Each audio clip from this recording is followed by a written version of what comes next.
Hello everyone and welcome back to Faithful to the Traitors, where we are currently discussing Series 2 of the US series of The Traitors.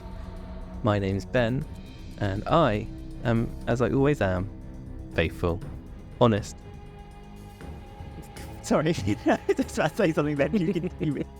Hello, I'm Alex, and I am also a faithful. Oh, what's this in my hand? It's a torch.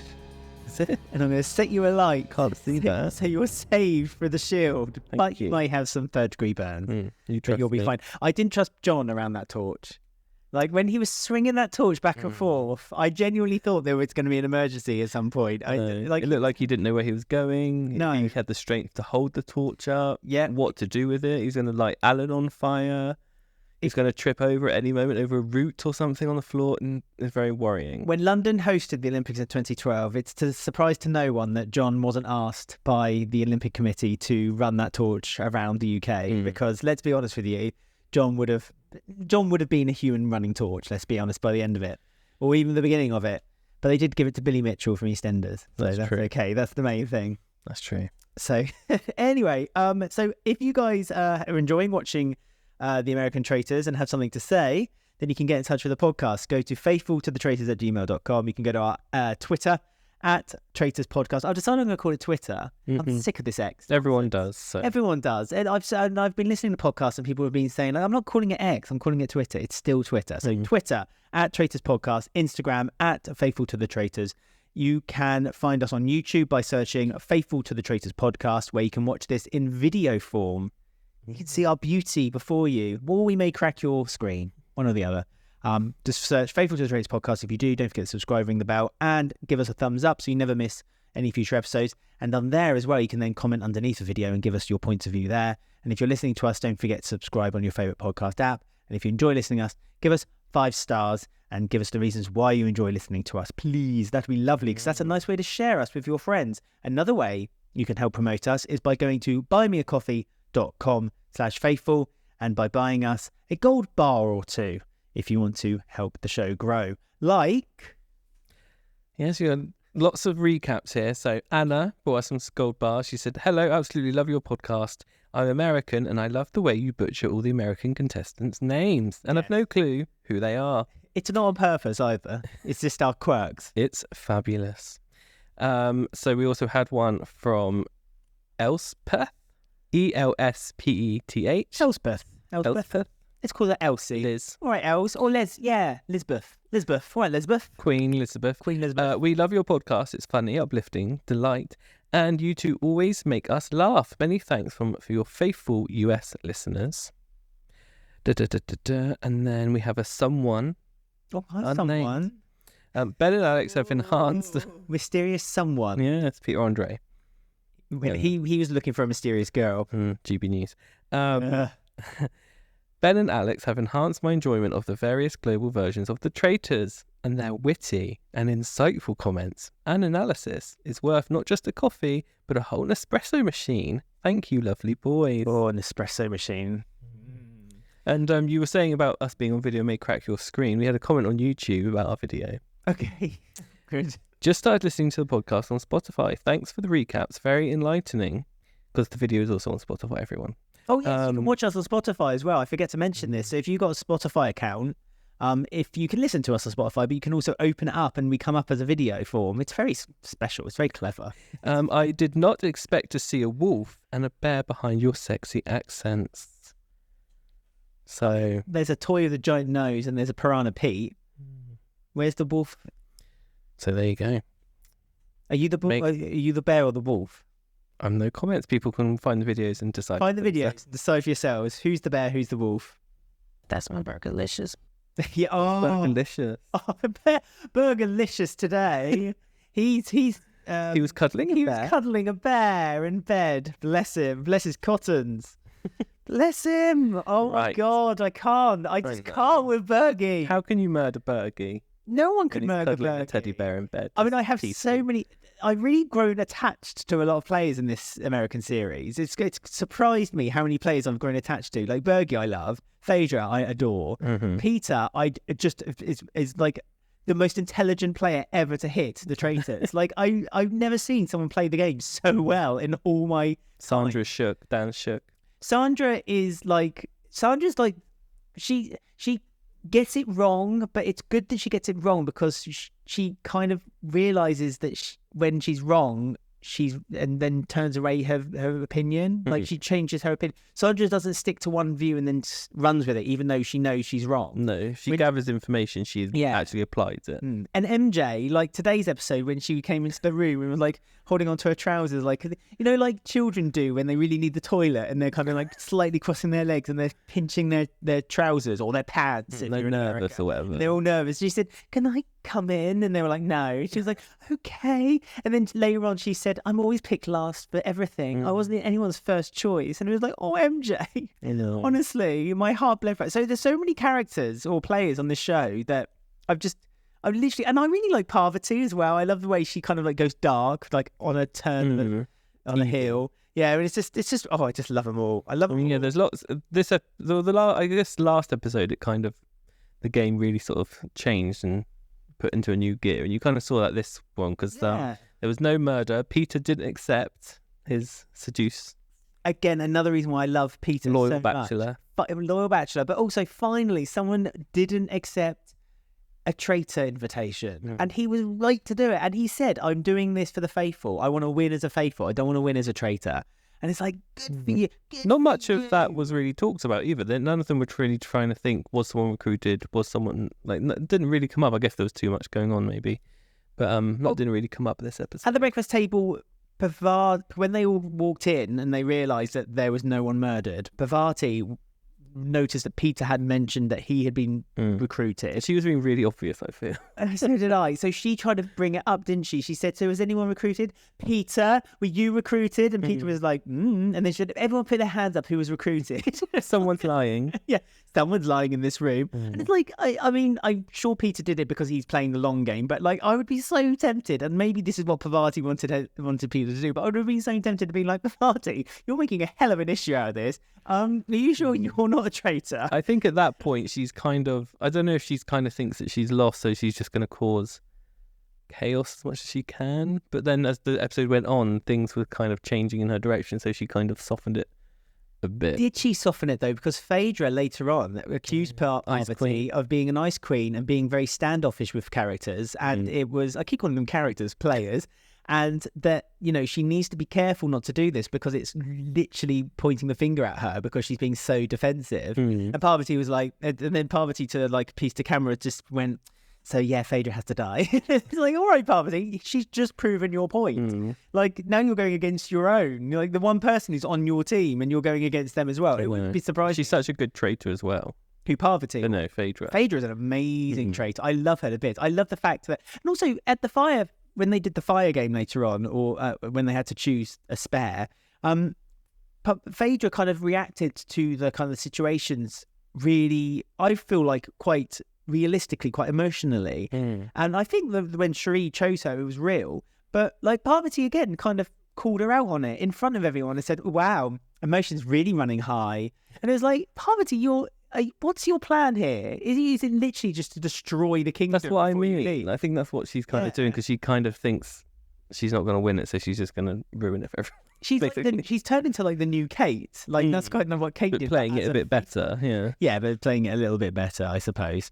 That's all we need to say about Kate anyway. Don't need to mention her again. Kate really is just like, what's the point? Like, I'd love to know how much money they spent to get her back on the show, thinking that she was going to really rile people up and shake up the game. And Kate, I think, again, quite cleverly, has taken the paycheck and just said, "Right, 1 week vacation in Scotland, here we come." And I don't blame her, to be fair, but like, she's literally added nothing to the game. It's like when they're having their discussions with one another about who they're going to vote for, Sandra took everyone to one side because obviously Pete and his angels decided to have this very secret conversation where Peter admitted to his little troop that he had been recruited, and he kept, every time someone walked in, including MJ, with her nervousness, they kept saying, "No, guys, we just want to have just 1 minute conversation." And Sandra then took the rest of them to one side, which they do have the greater numbers, and said, like, "Well, why don't we just vote Peter out?" I know she was doing maths with snooker balls. I was very impressed. She used the coloured snooker balls for Peter's angels, and the red balls for them. So she was showing her survivor calculations, wasn't she? Because she's not great on the challenges, which we did question last week. I think someone either emailed or commented to us and said that Sandra was known to not be good at the challenges, but she was a very good game Although she player. did this challenge, she got the shield with Kevin. Yeah, she was very out of breath, and so was John. So was John. So yeah, Audibly out of breath from his certificate. But that showed us like what Sandra was good at. I feel when she was doing that, she got all of them on board. They all listened. Kate was mesmerised by numbers. It was all just. I think Kate was memorised by colours. She's like a child. She's just like So yeah, I think Sandra did quite well in that. She And did. There's a plan now between the two sides. Is there now though? Because as I said later on, there was the game where they had to choose someone they wanted to save from the murder at the Traitors Towers later on, and Sandra kind of turned her opinion around about Peter by the way he was reacting to the game. Maybe he is a faithful. Sandra was like, the way he was anxious, the way he was kind of very nervous, the way he put his points across was actually something that someone who is part of a team would do. And I think Sandra then kind of went, maybe I'm wrong about this. So I feel like if Peter could just see that Sandra is actually a stronger player and get him into the Angels, then I think he's onto a winner here. Yeah, but it's the gamers versus the reality, though, isn't it? But or whatever it is. Actually, no, it's not. It's not so much anymore. No. I mean, the housewives are still kind of supporting one another. Like Cherie looked after Phaedra, and who was it? Peter, Sandra and Kevin saved Cherie, and then the line went down from there. But I mean, Peter is really pushing his point across, isn't he? He's basically. But this was an interesting point as well to make. Trishelle wanted to push Phaedra to be voted at when they thought there was a round table that evening, because she believed that Phaedra is actually the strongest. And everyone knows about. Everyone knows about Parvati. She's scrambling to kind of like just stay in the game. She's, to quote Trishelle, a wounded bird. So the best thing they could do is to get Phaedra out. Peter went over her head and said, "No, my decision." So it's Peter's Angels. At the end of the day, Peter makes the final decision. Trishelle, go away from that. There's a hierarchy within his group, but I mean, where's Burgerlicious sitting there? Burgerlicious is like the court side jester. man. Yeah, he's just the yes man. He just says yes to everything, Bergie. Yes, Peter. But there was an interesting tactic, and actually I think that Peter should have given Trishelle a bit more time of the day with that, because I think that actually, I don't know if Peter's not entirely sure about Phaedra, but then later on I think he may be more certain. But when Trishelle brought that up, actually I think she had a good point. I think Parvati is the obvious one. Keep her in. You've said this before about this game. If you know someone is obviously a traitor, keep them in the game. One, it saves you from getting murder, and two, it means that you've always got them on the side ready to get rid of near the end of the game. Kate did add in her bit of knowledge of playing this game before. Calm down. Because Bergie was getting all excited and being like, right, we'll get this traitor and that traitor, but then what if there's another, because it was around the breakfast or the banishment, and he was like, what about the third one? And she was like, Bergie, just focus on one traitor at a time, and then you go from there. So Kate, she was using her experience in the game there to calm Bergie down and say, no, just one traitor at a time, then you focus on the next one, and then you focus on if there's a recruitment. So I think Kate is more. Pardon? It's more. No, it's more valuable at all. It's better at this game because she doesn't care, but in a kind of more comfortable way this time. Like last time, it was obviously new to everyone. In an angry way. And she was angry that she almost landed herself in this situation. This time, she's got no alliances. She's kind of there. Like I said, she's there for the paycheck and the vacation. I don't think she particularly cares if she's going to win. I think the only time we'll see some involvement from Kate where she actually gives a damn, and then it will look so obvious if people don't spot it, is if she's a traitor. Yeah. If she finally gets recruited. Someone commented about Kate, about our love-hate with her, and they said that they think that she was on this show because Bravo, she's on contract, and they can't seem to find a show that suits her, or they don't know what to do with her on a contract. So she's going to be in every series of Traitors. But she's really popular with like the viewers, so they're trying to find like something to do with her basically, and this is where she landed. So that's what someone said. I've got an idea for Bravo if they don't mind me pitching it. What, for Kate? For Kate, yeah. Right. It's called, this is all based around the title of the show. Just popped into my head. It's called Kiss Me Kate. It's a bachelorette style show. She's got a partner and she's just had a baby. Doesn't matter, just break them off. All right. What's her baby called? I don't know. Oh, okay. I don't know that much They information. could do a reality competition show where Kate and her partner's looking for a nanny for a baby. Oh, yeah. There you go. They just call it the nanny or Kate's nanny. The next nanny. The next nanny. Nanny Team next. of 21 nannies compete to become Kate's 21 full-time strangers au pair. have to complete challenges. What would the challenges be? Like running toward a Change a nappy. Change a nappy. Check the temperature of bottle. Make sure Kate has alcohol on the tab all the time. They mix up the milk with the alcohol. Yeah, see? There you go. Works We win it. itself. There you go, Bravo. If you need pitching ideas, we're full of them. Us Brits, we come up with some good ideas from time to time. I'd still like Kiss Me Kate though. Like I don't know, how could you shoehorn that though? Now if she's got a partner and a baby. Don't know. Just break them up under contract and then make it not real. That's what it normally is. I mean, that's what the Bachelor and Bachelorette is anyway, isn't it? I feel. No offense, Peter. I love you, Peter. I adore you. Your gameplay is amazing, but who knows? So yes, what was it? I was going to say about Peter. Oh yeah, Peter. At the end, after they played the game, do you want to talk about the game or not fast?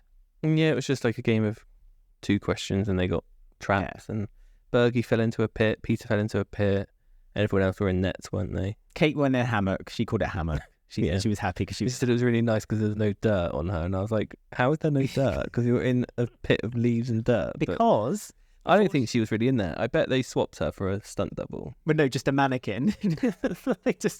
Maybe she turns into a mannequin. Maybe she's like the film Mannequin. Like during the day, she just stands like Could I that. cast her in the remake of Mannequin? Yeah. There you go. There's an idea for you, Bravo. The Mannequin. There's lots you can do with A new Kate. reality show of Kate.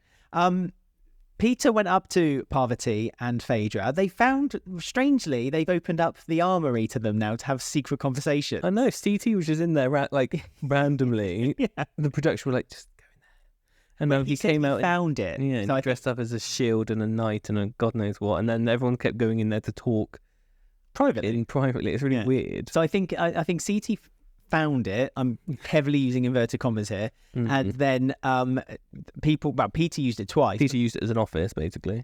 It is an office space to recruit. Come on in. Next.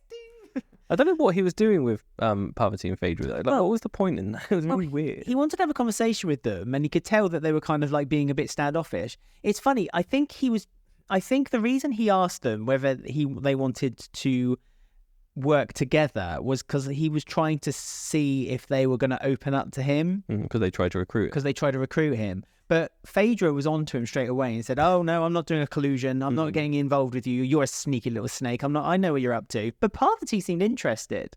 I thought that if they stayed on to them two for long, because Phaedra left, Parvati and Peter stayed together. I felt like Parvati was kind of but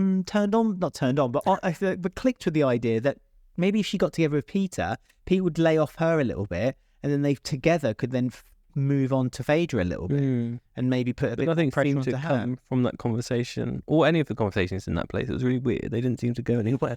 They just sort of ended and they just walked out. Yeah, they didn't really need to come to anything because there was no round table. So really all their theories that they were throwing out throughout the episode was kind of like pointless, really, because there was no need for them, because then Alan brought them over and said, right, we're going to the forest and we're going to play Spare a Share. I know. I was very shocked when I saw this. This is new. I liked it. Yeah. Actually, I liked the idea. It's a bit survivory with the torches, but it's okay. We'll let it. I mean, it's a forest. Yeah. It does. I liked the idea that it was almost the opposite of what the round table does. So instead of them deciding who gets to banished, they decided who gets to be saved. And I liked that. And it was done by a individual each turn. So the last person who got chosen to be saved then got to choose the next person, and so on until there was only 5 left. Yeah, because Sandra and Kevin had shields from the amazing game that they played. So Sandra and Kevin went first, and they chose Cherie. Cherie chose Phaedra. Chim Cherie. Cherie is pronounced different in America, but in England, Cherie is pronounced Cherie. Well, I noticed there's an accent over the second E. Cherie. Cherie? Is it made like that? Well, in England, it's Cherie, but I don't know. Character on EastEnders was like that, wasn't it? Yeah. It's all based. Cherie saved Phaedra, a housewife. That got Phaedra very emotional. She said her sister. This is when it got a little bit interesting. Phaedra saved CT, which upset Parvati. Yes. CT saved John, which upset Trishelle. Yes, massively. Because that's 20-year history there. Yeah. But she thought she built a bridge between them. Not now. And then John saved Peter. That didn't really upset many people. But MJ was just generally upset because MJ... No one picked her. Felt like, she felt angry that no one had chosen her, and she felt humiliated that she was no one's first choice. So I feel like I think this built up from earlier, and it's kind of carried on. MJ feels sidelined a little bit, which is... She's not on The Housewives, she's not with the gamers. Who is she? Who is MJ? Which is interesting because she could end up having the final decision when it comes to a split vote. So it's good to keep someone like that on your team. You don't, if you don't want them to be full on, fine, but keep them near enough that they're just easy enough to bring in if you need them last minute. But CT also, because he was originally in the Sandra maths equation on that team, but he kind of wanted to side with Peter towards the end. But then he's also gone back on Trishelle. So it's all... Is he going to try and get into the Peter's pals, Angels? Peter's Angels. Will Trishelle let him in? Will Trishelle then leave the group because she's upset with CT? No, I think I know what you're saying. And she wants to get rid of Phaedra instead of Parvati, Will she feel slighted because CT took her away and then CT joins Peter? Because CT did take Peter to one side as well, which brought about him wanting to have a conversation with Parvati. That would be all the boys then. I mean, Peter's Angels. He could start. What's that stripping group that everyone does? Magic Mike. Yeah. Perfect Peters. There you go. 5 of them. I'd watch that. I'd go to Vegas. Yep. Get me there. Give me my tickets. What is it? buymeacoffee.com/faithful. We want tickets to Las Vegas. Front row for John. I would be there for John. Lap dance. I would be there for John. John would literally be like 2 minutes in and just be on the stage breathing heavily with a bottle of water in his hand. It would be like in Succession when they walk through the cornfields and he's like, water. It would be, bless John, bless him to bits. But yes, I think CT is Peter's friend ultimately. And so I think and also Sandra is going to Peter's side as well. So the numbers that Sandra initially had said they had against his Angels is now, unfortunately, I think, beginning to dwindle, which isn't good news for Parvati and isn't good news for Phaedra. But at some point, I feel like one of his Angels is going to end up being a traitor. Because if Parvati and Phaedra have any kind of gameplay ahead of them, they should maybe think about getting one of his... And if one traitor goes, they have to recruit. They don't get a choice, and they could then really mess up the... I mean, Trishelle, what if they chose Trishelle as being a traitor? I think in that situation, I think she would then betray Peter with a kiss and be like, do you know what I mean? I think that because she's in the mix then, because she can get a revenge on CT. Because when they were talking about giving the shields out, and I said to you that if Peter doesn't get a shield and he gets murdered tonight, Peter should hand, almost pun intended, the torch to Trishelle, because Trishelle, let's be honest, the next strongest in Peter's Angels, and then it'll be Trishelle's tribe. Insulting. Why is it insulting? Or to Bergie and John. Shut up. And Kevin. I love all of them. I love Peter's Angels, but let's be honest with you, Peter and Trishelle are the 2 strongest ones there. They're the ones who are coming up with the theories. Bergie, Kevin and John are just the followers. But to be fair to John, actually, he can be quite eloquent with his arguments as well, which is also a very strong thing to have in your group. So, okay, well, before we go on to discuss who may be murdered, we had a comment because we were obviously Burgerlicious fans and we were worried how much of a toxic person he may be. You just never know, do you? Don't. It's going to ruin my view on Bergie. No. So Jess said, I know you don't love background info, but what I will say about Bergie is that he was on Love Island US, but he was not your standard knob. Well, what's she talking about there? Personality? Or? I think she means the British slang for the term of a dickhead. Most guys on there are jerks, but he was a good guy. A true, sweet, good guy. I knew it. He was awkward with women. Brilliant. He was very sincere. Because he's gay. He was a fan favourite on Love Island too. So there you go. He's awkward with women, you see. He's got a girlfriend now. So... Don't care. God, you have to ruin it, don't you? No, I won't be that person. But yeah, so there you go. Bergie's amazing. I love Bergie. Bergie is a nice guy and fan favourite. Apparently, tell he's a lovely guy. You can just tell he's a lovely guy. I'm sorry, you just can. He's just gorgeous inside and out. So speaking of Bergie, he's up for the chop. Kate's up for the chop. Trishelle and MJ. Yes, they're the ones that are left. Parvati didn't get it, but obviously because she's a traitor, she can't give herself the chop. That's why she was angry at Phaedra for not picking her, I think, because it means... Yeah, but you said yourself that if Phaedra had chosen Parvati, it looks so obvious. Yeah, because everyone's suspicious of her, yeah. So they sort of went through the list. One by one. Yeah, and Bergie was like, well, they didn't really say much about him. They said Bergie is Peter's yes man. Kate would be a good recruit, so maybe save her, because we could use her later. Sure, that will happen. Yeah. MJ will never be banished. Yep, she might have to murder. So she might need to be murdered. And Trishelle is dangerous because she's within the clique of Peter and so on and so forth. And I think that would be a hell of a hit if they got rid of Trishelle. Yeah, I think it's going to be between Trishelle and MJ for different reasons. I think really you should just get rid of Trishelle just to break up those I five. agree, but it makes me sad. Well, you say it breaks up the five, because don't forget CT is pretty much on board. So that brings the numbers back up to 5. And then Sandra's having second thoughts. That's true, yes, Sandra. It was her plan, and then she's already reevaluating, isn't she? But yeah, I think out of those lot, it's going to be... It makes sense to be Trishelle, but... What about MJ, though? What about MJ? Well, this is my point. What about MJ? She's such a quiet... Like I say, she's so sidelined that it just feels like... She's one of those faithfuls that makes sense for be murder, though, doesn't it? She's one of those that, like, won't... I think they should just kill Kate, personally. But that wouldn't really do anything. Like, it wouldn't help. I think Parvati's in a situation where she needs to do the murder to help her. Otherwise, it would be someone like Kate or MJ who doesn't really matter, keeps things under. But I think because she's a bit scared, she may just do Trishelle. And I guess Phaedra may let her choose because she didn't light her torch. Maybe she'll say, well, you choose this for your game. Well, you say that, though, but Parvati had the last decision of trying to recruit Peter, and that went wrong. I think this, from the way they were talking at the Traitors Tower, it feels like it's a mutual decision this time. I think you're right. I think it will be Trishelle. I think they're keeping Kate to actually recruit. I really do. I think Kate's going to get recruited. Which I think is a bad move, though. I genuinely believe that's not the right thing to do. Too messy. She can't be trusted as a traitor. What I think they should do is they should banish MJ because it kind of doesn't do much. Recruit Trishelle at the next Traitors Tower. That's what I would do. But that's not for me to say. Well, people can have their say, though, if you're not going to. Certainly can. So who do you think? You've got a week now. We've got a week until the next episode's up. So let us know who you think will be murdered and who you think would be the best person to be recruited if there is indeed another recruit in the next episode. Go to faithfultothetraitors@gmail.com. You can go to Twitter @TraitorsPodcast or Instagram @FaithfulToTheTraitors. If you're watching us on YouTube, you can comment underneath the video. Just search Faithful to the Traitors Podcast. As well as commenting, don't forget to like, subscribe and ring the bell so you never miss any future episodes of this podcast. And don't forget, if you're also listening, don't forget to subscribe on your favourite podcast app. And if you want to support us even further, go to buymeacoffee.com/faithful. And you can give us a few gold coins, silver bars, I don't know. It depends on the region, our way. And we are very grateful for them. It helps us grow and build the show up.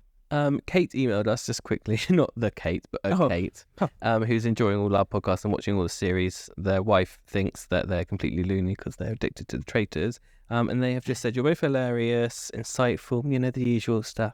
All right, big head. Because I don't think you'll get through the door. And they said, what's your kitty's name? I can't wait to see them on the screen now that Spotify's showing your videos. Keep up the great work. So yeah, Producer Charlie. Producer Charlie? Yeah. Producer Charlie the cat? He's a black cat. He's a black cat. He's magical. 11 or 12 years old, not sure. Adopted. But yes, we adopted him at 9 months. Every Halloween, he scares people, as is what the Sabrina code is. Every Halloween, black cats get to scare people. That's right. So, but no, Charlie's our producer. He's not on screen yet, but one day he may make an appearance. Who knows? We might post a photo on our social media, so that's another reason. I think there is a photo on there. Oh, there you go. So. He's probably even licking his bum, because that's all he does. That's what he does. He sat on your producer chair, is the photo. He sits on the producer. What he does now is to keep the show going. He keeps my seat warm, so when I turn up, I'm ready and all come. That's his role. Right, lovely. So we'll see you all again next week for another episode of The Traitors. So stay faithful. Bye.